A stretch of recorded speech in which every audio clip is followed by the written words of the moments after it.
Quelques semaines après son exfiltration inouïe pour échapper à une menace iranienne, le président américain Donald Trump assure avoir simplement suivi les conseils des services secrets. Mais des questions se posent quant à la sécurité des personnes restées à bord d'Air Force One.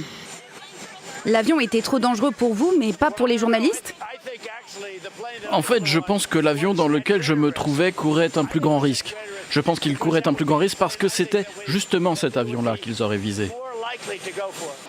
Sous les caméras, le 8 juillet dernier, après avoir participé à un sommet de l'OTAN, le président monte à bord d'Air Force One.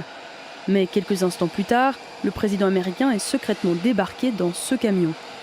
L'avion présidentiel est donc utilisé comme leurre, alors que Donald Trump s'envole vers le Royaume-Uni à bord d'un avion militaire. Une douzaine de journalistes voyageant à l'arrière d'Air Force One n'ont rien deviné au subterfuge et ne réalisaient pas qu'ils étaient potentiellement en danger. Alors que nous nous approchions de l'avion sur le tarmac, j'ai levé les yeux et pour la première fois, j'ai vu des véhicules de restauration garés contre l'Air Force One. Je n'avais jamais vu cela en 20 ans de carrière comme journaliste.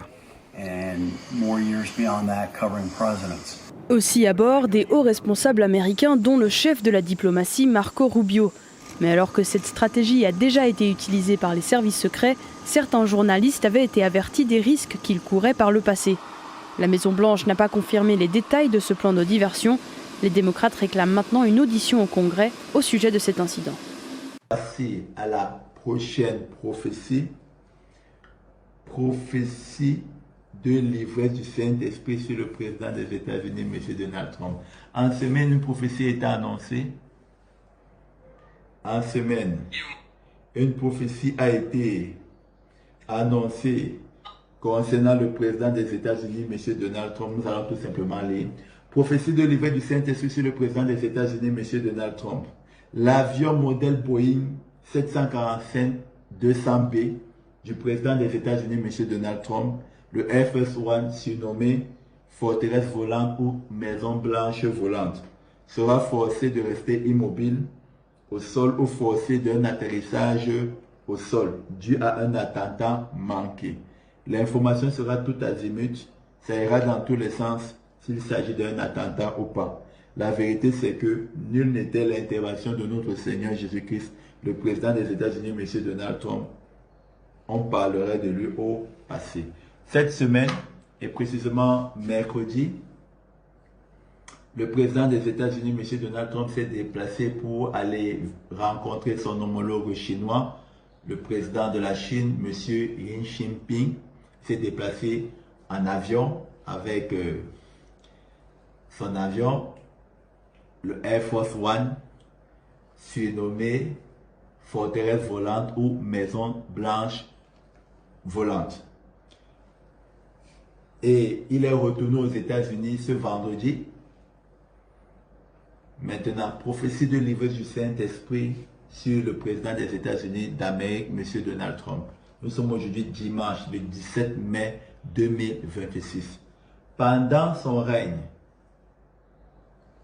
il voudra se déplacer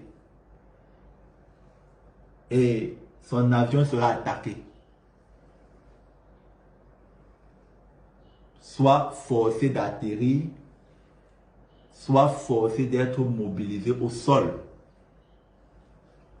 pour un contrôle encore à la lettre. Et cette information ira dans tous les sens pour chercher à savoir est-ce que c'était un attentat. La vérité, c'est que sans l'intervention de notre Seigneur Jésus-Christ, on parlerait du président des États-Unis, M. Donald Trump, au passé. Ça, c'est prophétie de l'ivresse du Saint-Esprit sur le président des États-Unis, M. Donald Trump. Nous sommes aujourd'hui dimanche, le 17 mai 2026. Lorsque nous disons pendant son règne, ce n'est pas quelque chose de lointain.